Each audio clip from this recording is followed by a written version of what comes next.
when you're in that space, it's like everything is like guidance, and the world appears magical. It And is. Right. beautiful Yes. synchronicities happen that Yes. you never could have concocted it yourself. You're like, wow, that was amazing. Like that, you think of the cleverness of people meeting, or and so if we could all just relax a bit more into that there's this magnificent, benevolent force that is for us.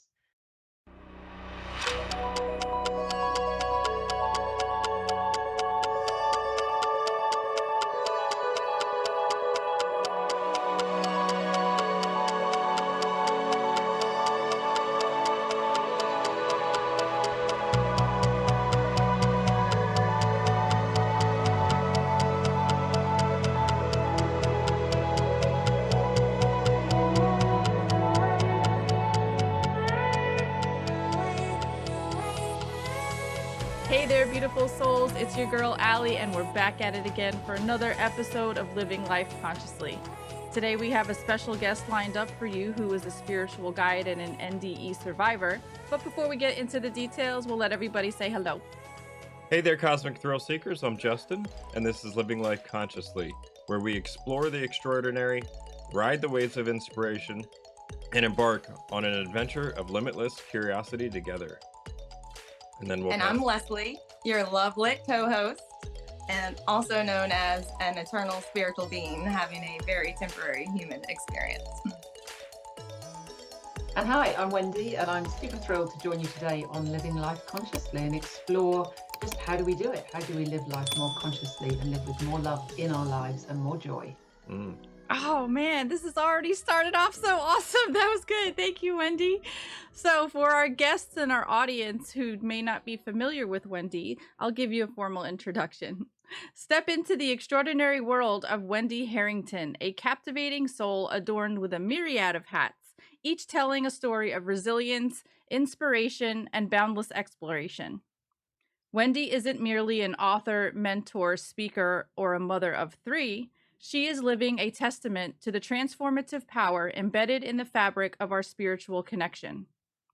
In the crucible of life, Wendy underwent a profound metamorphosis in 2001, emerging from a near-death experience with an insatiable thirst for understanding the mystical threads that weave through our existence.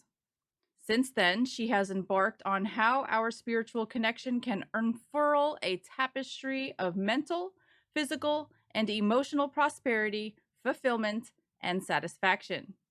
Wendy's journey is not confined by borders. It spans the globe as she delves into modalities for healing and personal transformation. The wisdom she has unearthed, stemming from her own life-altering experience, has become the beacon guiding others towards uncharted realms of peace and contentment. But Wendy Harrington is more than a spiritual guide. She is an entrepreneur of exceptional prowess, boasting over a decade of experience. Her literary endeavors, encapsulated in the books Process and Prosper and From Vegas to the Pearly Gates, reflect her profound insights into the long human experience. Armed with a degree in psychology, Wendy has become a maestro in silencing the inner critic, empowering others to navigate the corridors of their mind with grace. In her presence, Wendy exudes a genuine and heartfelt aura, offering a lifeline for those yearning to transcend the limitations of their ego. With warmth, openness, honesty, and a down-to-earth demeanor, she has forged connections with thousands, seeking to shatter hidden obstacles and bask in radiance of greater joy, success, and harmony. Wendy, thank you so much for joining us today. We really, really appreciate you being here and for sharing your time and energy and thoughts with us. Thank you. Thank you. Oh, thank you. It's such an honor to be here, and it's always so beautiful to share with like-minded hearts and souls. I love it. Thank you. Can you please share with our audience a bit about your background and how your journey led you to become an author and a mentor and a speaker and a spiritual guide? Yeah, well, it all started with my near-death experience. So should we start there with? Let's jump into it. Sure. Yeah. Well, I mean, prior to that, I was in banking, having a very normal life and wondering, is this it? Is this life? In fact, I remember when I was about 9 years old, looking out at, people having a couple of kids, a car on the drive, doing a job they sort of appeared to hate, and excuse me. And then I remember thinking, like, is this it? Is this life? Because if it is, I really don't get it. Not, is it? And so for me, this adventure of spirituality and our true selves began in 2001, June 2001. I had an emergency cesarean section when my third daughter was born early. And well, I was going to say unfortunately, but actually it's not unfortunate because it's the best thing that ever happened to me. I contracted the flesh-eating disease. Its clinical name is necrotizing fasciitis. Whoa, So that's scary stuff. Scary stuff. Very scary stuff. Yeah. It's basically a disease that gets into the body. It destroys the flesh, and Oof. surgeons literally have to just remove it in order to save your life. So, Wow. They removed my womb, ovaries, about 2/3 of the flesh on my torso. Oh Um, my gosh. Wow. Yeah, and then put me into a medical coma for 10 days. Whoa. So somewhere in that 10 days was when I had my near-death experience. So I was, Okay. the very first thing though, is I remember being out of my body, but still being aware of myself. So that self in you that is like, you're always aware of it. No matter what age you are, you feel the same age. That aspect of, I was aware of that. And I remember thinking, oh, well, I'm not my body then. And then all of a sudden I was just drifting and like this forward momentum in the most gorgeous light. Words will never do it justice, but Okay. peace, bliss, pure love. It was just divine, and just floating into that. And I was quite happily going when all of a sudden I felt a tug on my arm, and I looked back and it was my husband. And I could see forms taking shape ahead of me. And then I heard telepathically, if you come, you must come on your own. And I'm a bit stubborn and I really wanted to go. So I tried to pull him again and he would not budge. And I heard the same thing. If you come, you must come on your own. And I didn't want to leave him. And that decision, that momentum subsided. And then I came back into my body. Wow. I'm wondering, was he holding your hand while you were in the coma? Do you think that's what it was related to? Yeah, I've always wondered that too, because him and my mum were taking it in turns with a bedside vigil holding my hand. And I've often wondered, if they weren't holding my hand, would I have gone? Right. Yeah, I'm don't know. wondering, like, if your spirit would have been more, free, so to speak, to just be like, wee, and just continue on in that direction. Yeah. So he literally grounded you to earth by doing that, I feel like. Wow, Mhm. that's profound. But I did have a choice though. It was my choice. I could have carried on, or I could choose to come back. But yeah, he did ground me to earth. Yeah. So Amazing. can you elaborate on the NDE? Was that the only bit that you remember? Or was there And for more? me, like that is the bit that is crystal clear for me. And I didn't Okay. get. I've watched, several others since, and people have come back with amazing information, don't they? And I remember thinking, like, oh, I didn't get that, but what I did get was this amazing experience of this pure love.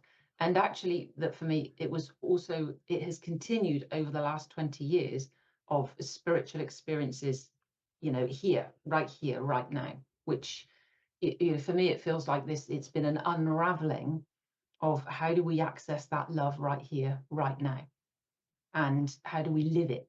And so I feel I used to think, oh, I wish I'd been shown more, and I wish I knew more, but I'm incredibly grateful for all the experiences. And so that was the experience in the hospital. That was the near-death experience. And then I was in hospital for 3 months. And then not long after I came home, I had my first experience of what we call automatic writing or channeling.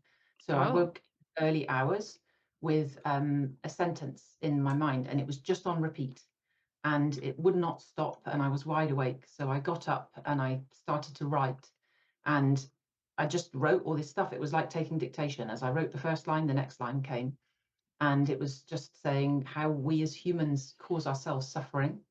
And the key piece in that was, it said that that there's love and fear and everything in between, and that it was important as humans, in order to have a different experience, that we chose love, but we were unwittingly choosing fear.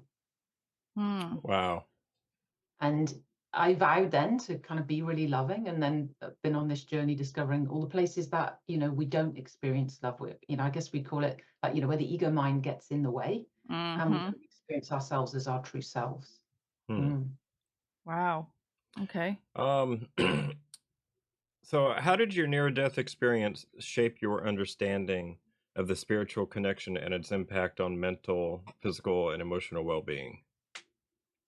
Yeah, lovely question. So, well, I guess the first thing for me was the fact that there definitely was more to us, and I always knew it Mhm. was us, not just me, and that there was something else. Because I think before that, I had been very much, well, we're born, we die, we're dust, like that's it. And there isn't anything else. I don't think I've ever heard it put so eloquently before. Really, it's really like that, that's it. And my dad was, what would he have been? I can never remember if it's an atheist or an agnostic. No, what's the one that believes there's nothing? Is that an atheist? Atheist. Yeah, so he was, Yeah. very pretty much like that, and I think I'd sort of adopted that. Although my older sister is very psychic, so I'd have sort of some Oh, weird like that, okay. as well, not weirdness. I shouldn't use the word weird, but those otherworldly experiences had always been in my world, actually. Okay. And a sense when I was a kid, actually, of like a ghost that was in our house, and stuff like that. But I'd kind of dismissed that, and gone down this route. So for me, it was just that absolute, like, no, that's not right. There is this incredible love and peace. Yeah. And I think at that point I had it as sort of like something else and me. Mm. And then that was where sort of like, then it began to unravel itself. So the first piece was this automatic writing. And then I started to study, I got drawn to Eastern philosophies. I started studying like Tai Chi, Qigong, got into sort of energy and the idea that we were an energy being, and exploring energy in the body in relation to wellness and the flow of energy. And also the 2 years before I was ill with the flesh-eating disease, losing my womb and ovaries, I went for a tarot card reading. And even though I sort of had that, oh, we're born, we die, we're dust, I wasn't big into any of that stuff, but I obviously had an inkling, and there was a part of me that was somewhere, right? Right.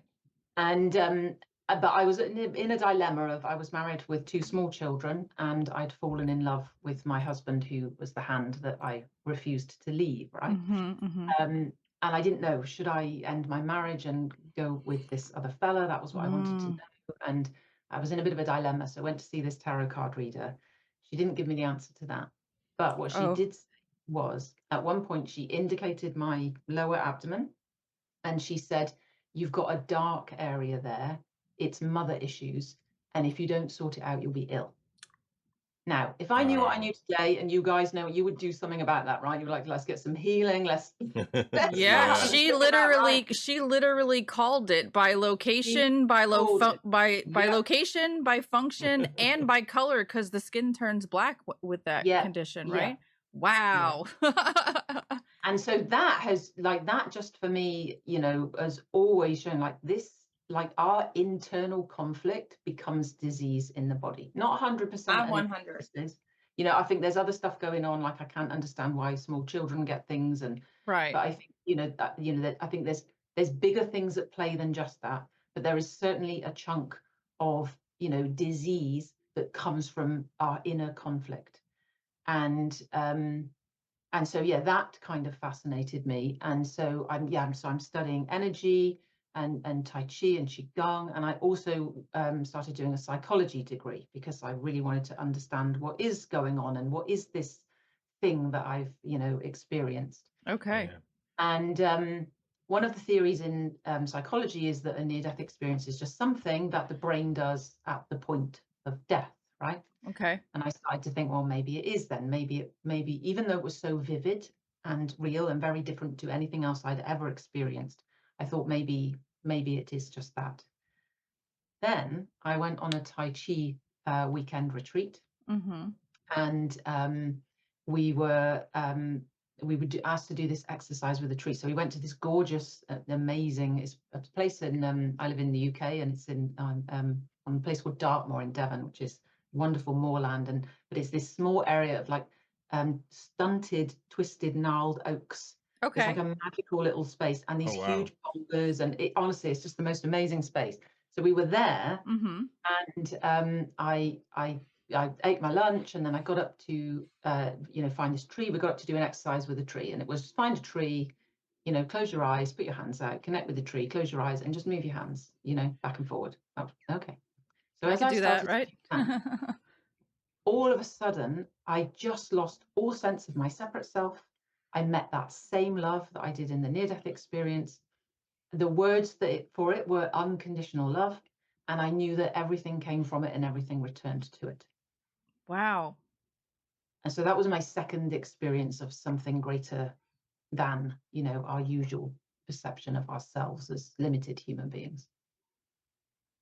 Wow. Wow, I want to go connect with a tree. Have you tried that again? Yeah, and it's like I certainly get energy from the tree, but I haven't had that again. But it felt like I Wow, was questioning in it, and it was like, here you go, this is that's amazing. real. So that for me, just that theory went out the window. If it's just something that the brain does, and I'm like, no, this is real. Yeah. It Right. is. And then I'm trying to think what happened. So there was that, and then there was another experience I had was where I still thought it was outside of me, though. I still thought, because we're so programmed in the mind, aren't we? Yes. Religion programs us of, there is, Yes. this thing, and then there is you, right? And so I still, even though I'm not, I've never considered myself religious, but I still had that this love was outside of me, and then there was me. And I got into, sadly, my marriage had broken down. And this was what really took me into the mental space, actually, was that even though I'd experienced this bliss and I knew that, it was real, I was really suffering with negative self-talk, not feeling good enough, feeling unworthy, feeling bad, struggling to come to terms with my disfigured body. I hated my body. And my marriage had broken down, and I was devastated because this was the hand that I didn't die for, Mm-hmm. and chose not to die and come back, and then to be with him, and then we weren't together. Mm. I just felt awful. And two things from that. One is, well, the first thing that came actually was emotional processing. So actually it was emotions first. I came across this thing through a friend of mine. It used to be called Diksha, and then it became known as Oneness Blessing. And this was back in 2007, 2008. Okay. And we went to this person's house, and they put some nice music on, and then it was a channeling of energy. They just put their hands on our heads. You just sat there, someone just came around, put their hands on your head, and would sort of go around for a minute or so, and then off they'd go. Mm-hmm. But my mind stopped. And it was like it had a mental flatline. It was phenomenal, actually. For about that whole evening, it was like, wow, because it had been giving me Yeah. hell, right? I love that. A mental flatline. I know. When she said that, I was Someone's like, can turned I it get one off. of those? Can I just request that every Yeah. once in a while? Because it's Yeah. like Right, loud right. up in here. Yeah, so it was so loud in there, and it just stopped. And then it kind of kicked back in, and I thought, well, I need to explore this stuff more. And Mhm. part of that was about processing emotions. So then I had this wonderful experience of going to India to the Oneness University, Mm. and there learned about emotional processing. So, and I created a 4-step process, which is what I share now, which I'll share with you guys in a minute. Oh, great. So, Thanks. and that was where you're pulling apart the thinking and the feelings. And so commonly they're meshed together, aren't they? Mhm. Yes. We put an emotion with it. We make up like, this is why I feel like I feel, Yeah. that's because that happened in my childhood, and then it's repeating here. And then I always see it like we're putting sticks on the fire then, and we're building the emotion. So it's like putting sticks on the fire, that the thoughts feed the emotion, and then the whole thing grows. And also we're not commonly taught how to process emotions, are we? We're actually taught how to suppress them, usually, don't cry, Right. don't be Mhm. angry. So we're not taught as kids. And lots of people are not comfortable with emotions. I think that we're sort of, we don't want half of them, and half a good and half a bad. Mhm. So And it's so constantly like a struggle, right? You're it's either suppressing one or managing one, right? yeah, and actually avoiding. Because when we come into the thought, that's what I learned. When we come into the thought, we avoid the feeling sensation. So what I learned was that to be with the rawness of emotion as the energy itself and not make it about anything. This was the first thing I learned. And so initially, and this is in the book Process and Prosper, I created a 7-step process because that book came out of that experience. Okay. But then when I really started working with people, people could never remember it. And so I reduced it to a 4-step process. Okay, you condensed it.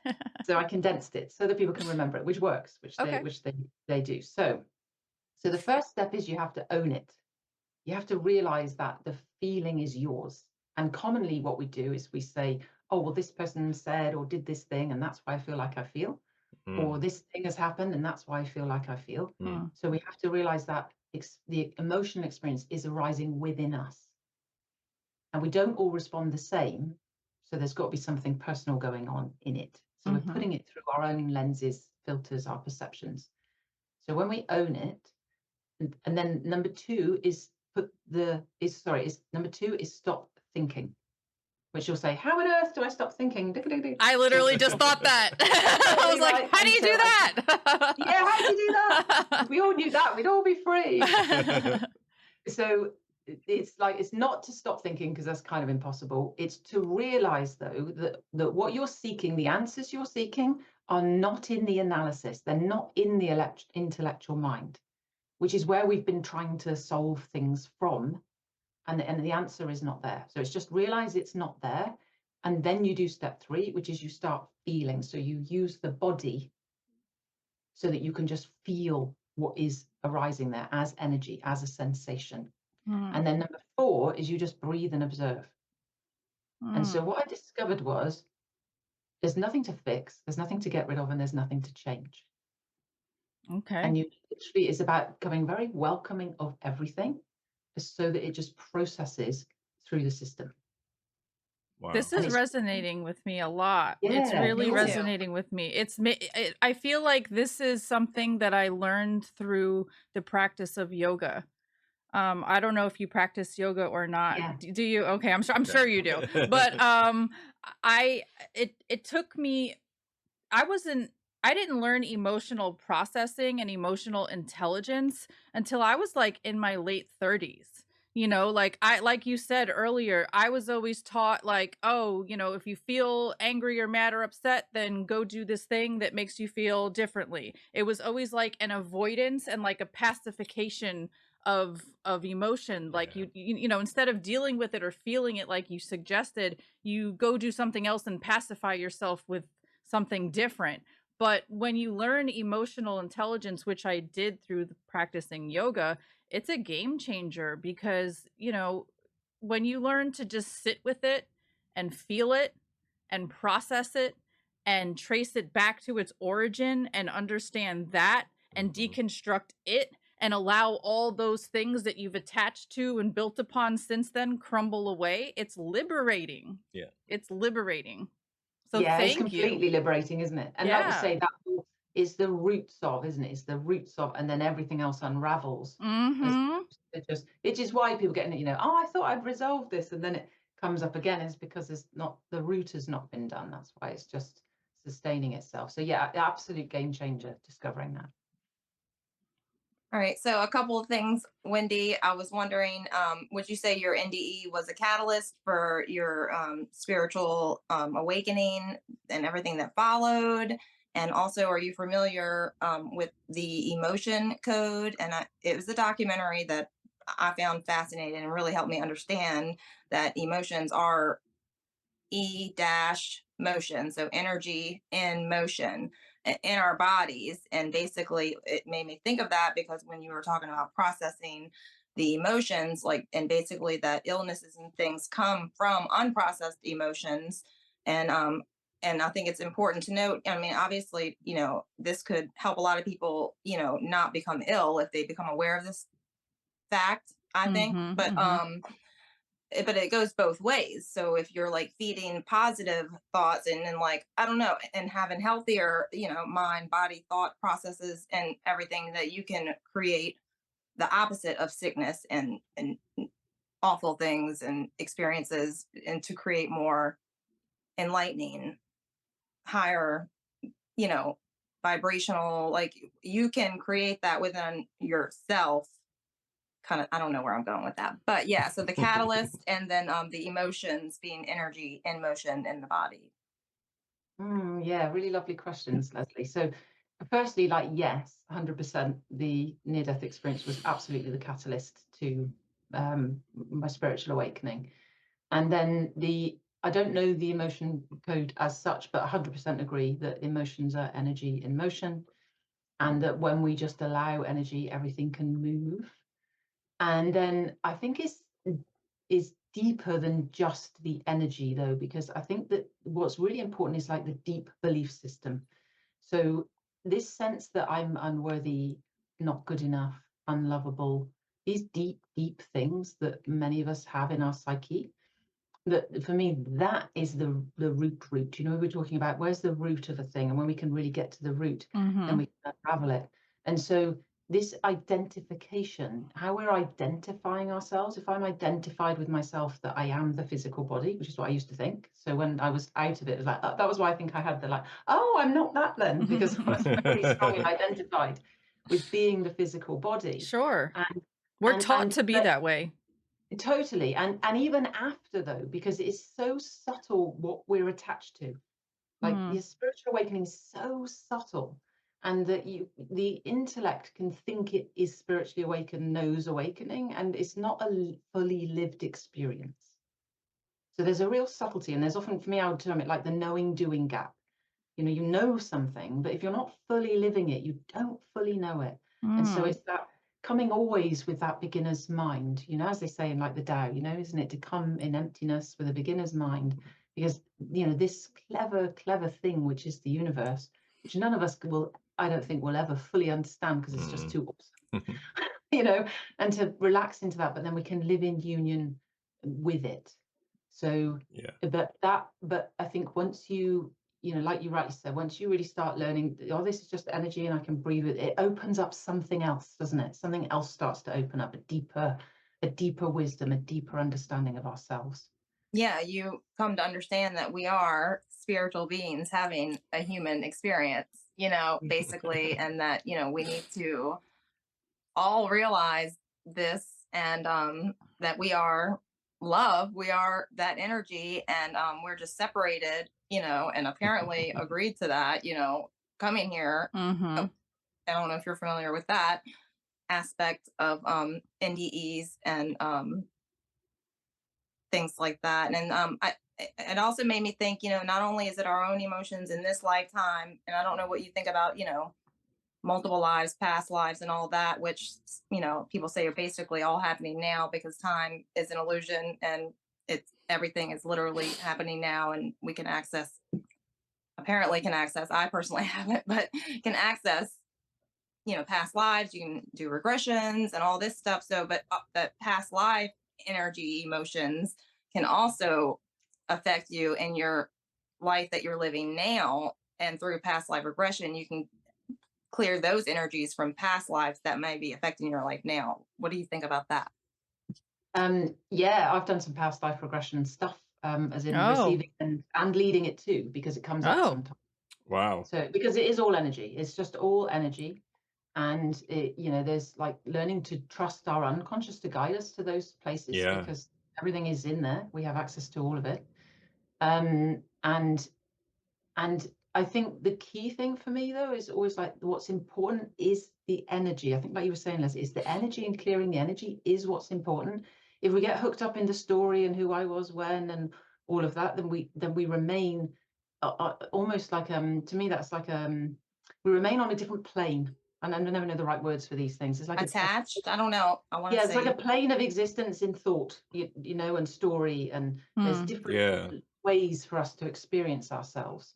And I think that so for me, the latest part of the work that I've been doing is around what I call the ego inception, which it mentions in A Course in Miracles, that that there is, it talks about where the ego inception, this point where the ego is born. right? And that is what creates the break in our union. It's basically, you know, that our biggest pain is our separation from source, God, the universe, whatever you call it. The biggest pain is the separation from source itself. And I always just think, like, where is it then? You know, was it a long time ago in the seeds of, you know, humanity? Like, where is it?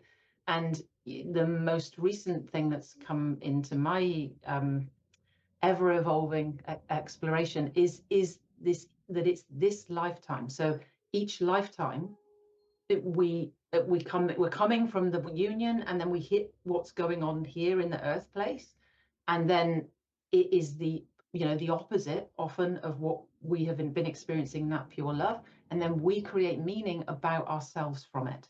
And then that becomes, I'm not worthy, I'm not loved, I'm not wanted, you know, and then that creates the experience that we're having. Yes, it's a mirror. A lot of a mirroring effect is happening, like between society, the religions, your parents, you know, and depending on, you know, how your childhood was, you know, you could have been mirrored very negative things, and then so that's more for you. I do think although that not just your childhood though, because for me this comes up with people, it's in the womb sometimes. Really? I've heard that as well. Yeah, before we're even coming in. Wow. But what we have to realize is we are the ones that give it the meaning. That's true. Yes. Because yes. we feel like we're programmed, you know, we come here, you know, we're programmed by others. It's not really, what we have to realize is no, it's us. Yeah, we're processing it and we're making something of it. We're giving it meaning. Yeah, exactly. We're giving it, we're meaning makers. We're creating. We're like identifying with it almost, right? Yeah, like using it, right? Like assigning it to be a piece of us as per the role that we play or the mask that we wear or whatever analogy you want to throw in there. And then if you think about it, it's literally just the opposite to the truth, isn't it? The truth is we are love, but then we're living with the idea that, you know, I'm unworthy, I'm not good enough, I'm not in. We're like filters, and so we're taking all this information in, and it's like if you hold on to the, you know, not good parts, and you're just keeping it in there, you know, but you want to keep your filter clean. Yeah, and which is like a veil, isn't it? That then blocks the loving presence that we are. Yeah, I'm sitting here realizing, you know, as my mind just blown. Yeah, me too. As you're doing this, I'm like imagining, okay, so we come from pure love, right? But then we come into this world and we're picking up, as soon as we do that, we get the veil of forgetfulness thrown over us, right? There's that. And then we get the generational cellular memory trauma that comes from our ancestors. And then we get societal programming, you know, growing up in society, you got to behave and act and, you know, do things in a certain way. Otherwise you're outcast. Don't think that. Don't act like that. And then you also get, like, if you were born in a religious, you know, with religion in your life, you know, that can also add more, you know, so I'm seeing like the layers that get put upon us so easily. And I really find power in what you're saying, because when you can peel all those layers back like an onion and realize you are just love, like without all that other stuff that you've given so much meaning and identity to. It's so freeing. Yeah. And all that stuff seems so heavy, and it just weighs us down, and like, you become lighter. Yeah. And it's all energetic, isn't it? Because I think that, you know, like the religious thing, or like there's just energy running through, like the energy of persecution, for example, which, you know, will perpetually rock up this. It's just energies running through. Because even if you're not raised in religion, it's still in there, isn't it? Because it's still sort of in the collective, right, you know, of you know, the culture that you're within. Yeah, I feel like, fascinating, you know, absolutely fascinating it is. I feel like, you know, we are each a huge part of the universe and of this creation that we're all experiencing together, but individually we are you know, a spark of the creator, or, you know, of God, of source. And that once everyone realizes, and I think we're, you know, doing that, us here and others, and it's a growing number of people, and I feel like, you know, we're really all one, you know, we're all one individually, and that we're bringing the collective up together through the awareness and spreading this type of message out to everyone.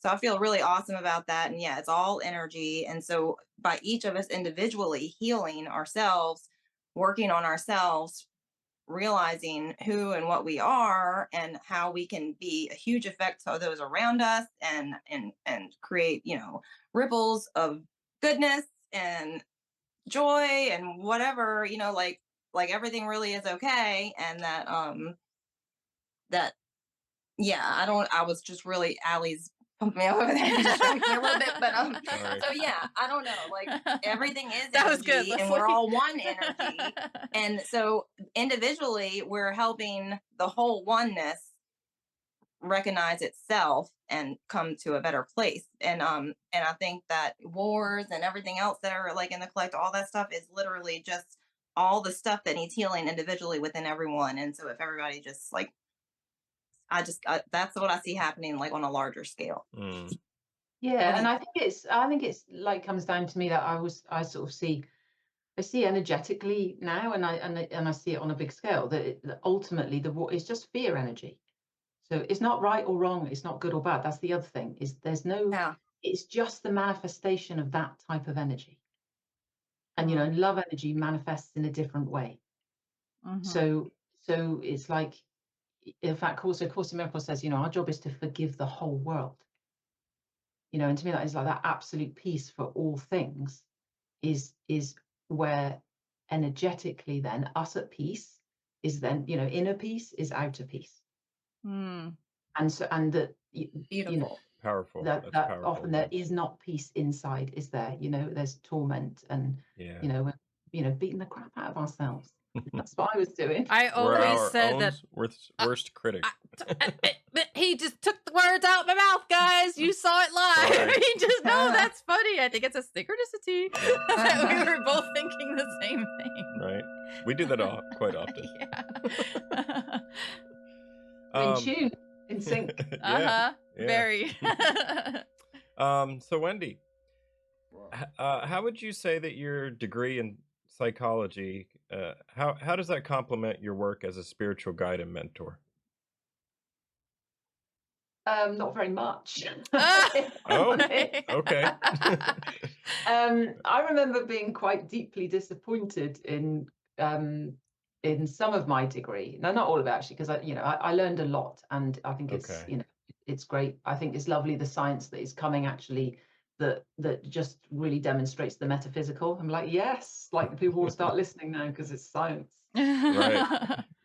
And So but I think it was that for me that it was very brain based, and that for me I was just like, no, there's just so much more. So I don't regret doing it in any way, shape or form. I personally think that's changing. I personally have a spiritual therapist, so I don't know if you've ever considered, combining the two, because you could totally do that. And I think that's what's changing I think that's the cusp, like the beginning of changes in the mental health is going to be spirituality and science of the mental health field coming together, because it's very much intertwined. And so I feel like, people who are seriously having mental health issues, some of it could be spiritual crisis, you know what I mean? Like there's things going on that the mental health field is not touching on, and that needs to change, I think. But yeah, which I think is where, for me, I'm my take on it. I think that the psychology doesn't have the answers that we think we're looking for. Okay. Okay. Okay, that makes sense. And I think it's helpful just to say that as well, because I think there's a lot of helpful things, but I think again they don't necessarily get us to the roots of things. So I think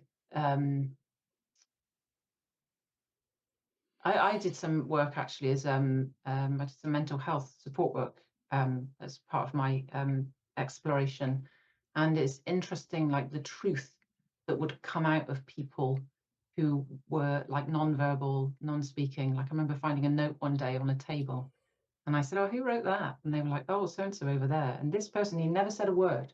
And some days he'd be quite distressed, some days he'd be more peaceful. He never spoke.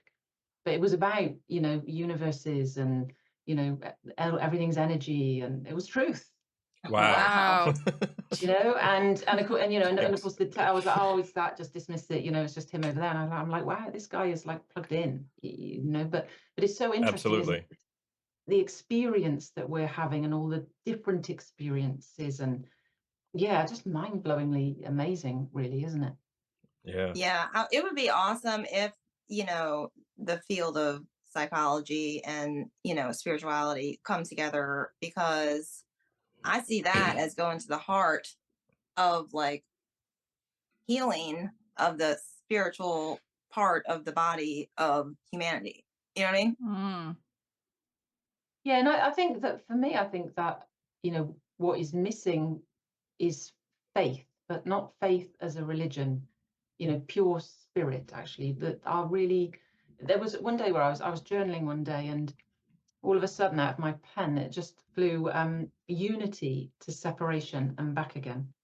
And I remember thinking, like, oh my God, this must have been what Einstein felt like, because it really felt like a eureka moment. It was like, that's it, unity to separation and back again, this circle, every lifetime, and a bigger collective story. And it felt like as a collective story, we'd actually come to the brink of separation, and we were on this return leg to Mm. you, and which of course is this awakening that we're seeing.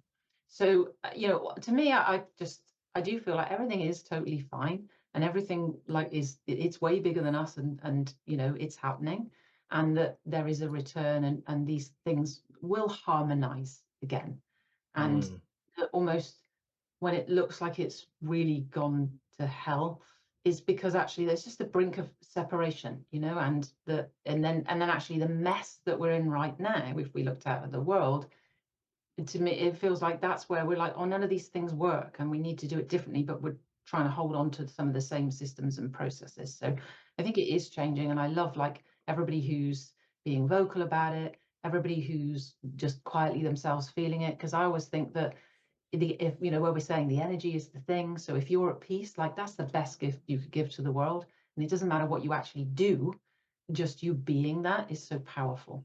That's Yeah. very, very true. And you mentioned earlier about how our own negative self talk can be detrimental to us. Yeah. So, as an expert in silencing that inner critic, like what techniques or advice do you have for people that may be like struggling with that, who have a lot of self doubt, who contain a lot of negativity, who are constantly beating themselves up? Like, what advice do you have for those kinds of folks?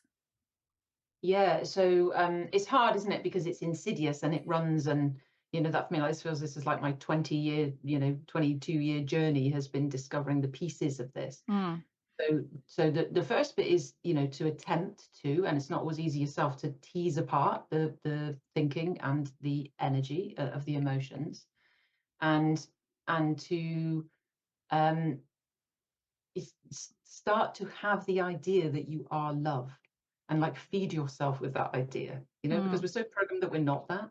And so to claim that I am love, I am the universe, or I am source, or whatever you want to Yeah. call it, and start to really claim that Yeah. every day and tell yourself every day, because I believe we all know the truth inside of us, really.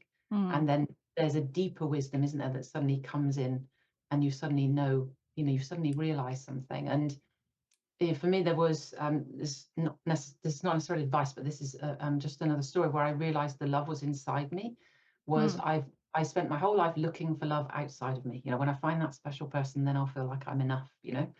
And I had a period where I was single. I'd had a sort of a brief relationship that didn't work out, and I wasn't that sad about it. I'd worked out he wasn't. It wasn't really a great relationship for me, but I did have a moment of like, why does nobody want me? And I mm. remember I went to bed, and I just ask all the time. So I just said, look, I actually said, is it okay to swear on here or not? Should we Yeah, bleep yeah, it? no, go ahead, Yeah, it's fuck it. okay. What I said was, look, what is this shit? Because I'm so bored of it. So please show me. And I went to sleep. And then in the morning, I got in the shower, and all of a sudden, oh my God, I was just like this love flooding inside of me. Wow. And I was like, oh my God, it's inside. You had It's another eureka inside moment. me. And I thought it was outside of me. And I think that's like all of us. It's like we are all love. And then Mhm. through, one, this veil of heavy energy, which it feels like this whole veil over the whole earth place to me, It you know, does. there's a fear veil. And that's where Mm-hmm. and I do feel, I don't know whether it really works like this, but it does feel a bit to me like I'll go, you know, I'll remember who I am, and, you know, and I'll help other people, and down we come. And then and like we say, we get that forgetfulness. Yeah. Oh, it's like Heavy. we go through that net that sticks to our faces and we're like, huh, Yeah, what happened? yeah. Where am I? Who am I? And so, Yeah. so I think, yeah, what are you feeding yourself with? So things like this, you know, channels like this are amazing to, you know, get into that Thank you. conversation and find like minds and feed yourself with those things, because again, to me, mainstream media is very fear-based, you know, compounding fear. It doesn't Yeah. mean to, you know, it's not wrong or bad, it's just how it operates. But Mm-hmm. if we're really choosing love, what am I feeding myself with from the outside, you know, because we're bombarded so much, aren't we? Yes. And to also like create some space from the outside too, because, you know, you're a powerful creator. So when you create the space, then you get to create from within, as opposed to just regurgitating what you're consuming, because mostly we're just running programs and patterning. So I think realizing that we're running programs and patterning, having that open mind, starting to, you know, see if we can tease apart thinking and feeling, you know, allowing, you know, but I mean, so many beautiful things, aren't there? You know, yoga's great. Sure. Yes. To start to realize our presence, who we are in our presence, that practice the presence of the moment, Eckhart Tolle, the power of now. Yes. Shout out Eckhart. Yeah, that was another thing as well. That he was an amazing moment for me, because in my mental torture, and I can't think when it was. That was a long time ago. But the Power of Now, when that came out, I was again niggling at myself, and I got that book, and I was reading that book, and I was so sad and I was so miserable, right? And I started reading The Power of Now, and I remember I went down to my kitchen to make a cup of tea, and I suddenly thought, oh, I'm happy. It was really Wow, it happened that fast. but I know it's presence, right? Because true presence is just joy. So it is just our true nature is joy, and it's just like a rising energy, and it's joy for no reason. And you know, it's to realize that too, isn't it? Nothing, like our happiness is not outside of us. You know, it's not, it's inside. There is nothing that is going to make you happy. Right. You know, it comes from within. That is such a profound lesson. And I remember when I learned that, it was just like, whoa, like I wanted everybody else to also learn that, because we're conditioned to be so disconnected from source, and we're constantly being bombarded, like you said, with fear. You know, we're constantly being bombarded with you know, like advertisements and commercials. Oh, you need this product to make you happy. Oh, your life isn't right unless you have this thing in it. But really, if you could disconnect and distance yourself from all of that and go within and realize all that stuff you've been seeking is already in there. You just got to look this way instead of that way. You know, it's like, I just love that you're speaking to this, because I feel like if everybody could have that realization, this world would change like that. Yeah. Definitely. Yeah. Yeah, I feel like, you know, this is the conspiracy side of me, which I spent a number of years focused on just that. But so, you know, I do feel like there's something, and it might be a part of the whole play or the whole, you know, thing we agree to coming here to Earth, you know, that there's going to be, you know, all this negative stuff going on. It's part of the experience here. And but yeah, so if everybody can just, I personally don't watch the news anymore. I don't even listen to certain music that is like what I call negative. But like, so I'm very much in tune with like vibrations and frequencies, and I'm trying to like stay at higher levels of vibration and frequency. And yeah, if I find myself getting where I guess what you would call the monkey mind, or the negative ego, negative thoughts, or whatever subconscious things that are programmed in there, you know, like you can immediately bring yourself out of that. I mean, we're here, you know, it's like a miracle that we're here in these bodies, and that we're experiencing this experience on this earth, like, you know, and regardless of what's happening in your life, I feel, you know, I've gone through a lot of stuff in life, you know, so I haven't had a peachy, awesome rainbow life, and so I feel like in a way to have the like self-realization of all this stuff that we're talking about, that you have to kind of go through darkness to reach that. So they go hand in hand, Mhm. all the bad or negative things are necessary for the opposite.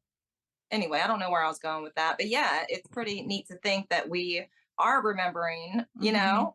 and here we are just trying to like help everybody else remember, like, hey, it's a new day to do, let's do it. Yeah. We're all just walking each other home. Yeah. Shout out Ram Dass. Yeah, love Ram Dass. Wendy, Yes. what are your thoughts on the concept of like soul contracts and us, making certain agreements about what our life experience is going to be before we get here, signing up for certain lessons to learn and even exit plans and stuff like that. Do you have any thoughts on that? I don't know. Yeah, no, I don't know whether that is all I know is there's definitely something bigger, and that I think that what's important is love. That when we're tuned into that, Yeah. because sometimes I can think one of the things that's driven me nuts over the years is like trying to work it all out. Hmm. Trying to work it all out, trying to understand it all. How does it work? Is that the truth? And that now I feel like when you just rest, in the present moment, and you just feel the joy of that, and you're trusting life, and you're trusting yourself, and then you're getting to play and create something in the world from a place of love. You're being your soul's expression as love on the planet. And that then, yeah, I don't really know, and I don't mind that I don't know. Do you know what I mean? Because like it Yeah. does really. Yeah, I kind Yeah. of feel like knowing that we are eternal spiritual beings having a very temporary human experience, and really embodying that, and that I don't know what you think about higher selves, but I personally am trying to like embody my higher self. I've been saying that and feeling that, and I feel like that in a way is just another way to say to connect to the love within us and be in joy, which is our natural state that we are, so there's just different words you can put on everything, but Yeah, because I think there's when you're in that space, it's like everything is like guidance, and the world appears magical. it And is. Right. beautiful Yes. synchronicities happen that Yes. you never could have concocted it yourself. You're like, wow, that was amazing. Like that, you think of the cleverness of people meeting, or and so if we could all just relax a bit more into that there's this magnificent, benevolent force that is for us. And we get to Yes, puppet we on. can work with it, so Yeah, we can work with basically it. We can have our fun here, and we can choose. Like, because I believe I do believe we have free will. That is our choice. Okay. And that we can choose whether we're connecting or I feel like you can get guidance. It's your choice of whether you follow it or not. And obviously Mm. you're learning to follow it, aren't you, and stuff like that. So Yeah. yeah, I just think it's incredible, and I don't know is the answer to your question. Hey, whether we I appreciate you being practice honest though, because if, Mm. I just appreciate honesty. I think it's important. Mm-hmm. I hate when people Yeah. act like they know everything. Like, no, you don't.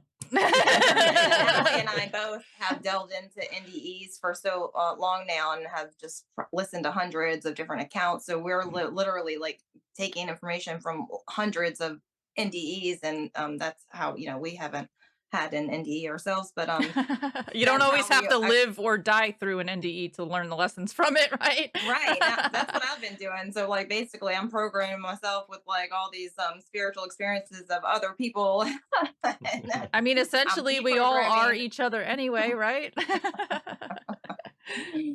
But yeah, the fact that everything really is okay. So I think what I was going to say pretty much was that me understanding who and what we really are, with everything going on, like it's okay, like I realize that, hey, we're here and we need to make the best of the experience for ourselves individually, and that's going to make a big difference for those around us. And not to focus so much on all of the horrible things that happen. Mhm. Send loving thoughts and prayers for the people that are going through things, and do what you can if you have the ability to, for charity or whatever, to do those things, and even take any small charitable action you can. If you see somebody on the side of the street, give them the $2 in your pocket if you have it. You know what I mean? Like, do things to help.